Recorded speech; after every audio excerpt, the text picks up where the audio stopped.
Ma grande peur, de ne pas me réveiller. Parce qu'en fait, moi, je suis un gros dormeur. C'est horrible, hein. C'est horrible pour un coureur au large d'être un gros dormeur et en plus de ça, j'ai le mal de mer. Donc vraiment, enfin, tout ce qu'il y a de pire, quoi, pour un coureur au large. Donc ouais, non, ma grande peur, c'est de ne pas réveiller. C'était sur la traversée. En fait, on a récupéré le bateau, il était dans un sale état en Espagne. Et donc pareil, l'objectif, c'était de réutiliser selon les principes de l'économie circulaire pour lui donner une seconde vie. On a fait le chantier à Marseille. Et puis après, on est parti sur une traversée depuis Marseille jusqu'en Bretagne. Donc on a fait tout le tour de l'Espagne et du Portugal. Et en fait, sur cette traversée-là, déjà, je suis parti fatigué du chantier qu'on a eu et vraiment épuisé. Et puis j'étais avec mon père et mon petit frère. Ce qui se passait du coup, c'est qu'on faisait des quarts de 2 heures.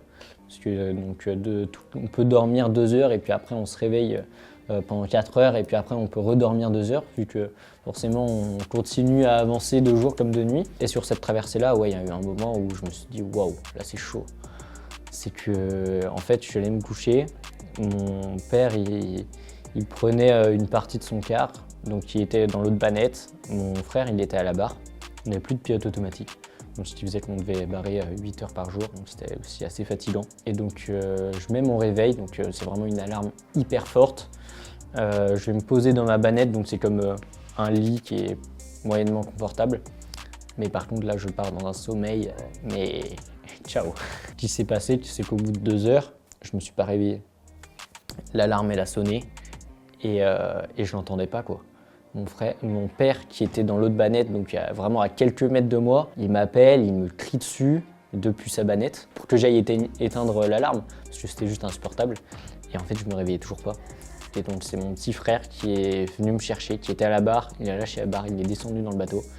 Il est venu me voir, il m'a secoué dans tous les sens et puis j'ai pu me réveiller. Mais sinon je me serais pas réveillé, quoi. Je ne serais pas où je serais allé si j'étais en solitaire. C'est, je pense, le truc qui me fait un peu peur, mais en même temps, c'est quelque chose que je travaille assez régulièrement sur chaque navigation. Je sais que ça va aller et que je ne vais pas partir dans l'état dans lequel j'étais parti depuis Marseille, mais c'est quand même le petit truc qui me dit « Fais gaffe, il peut se passer des choses quand même ».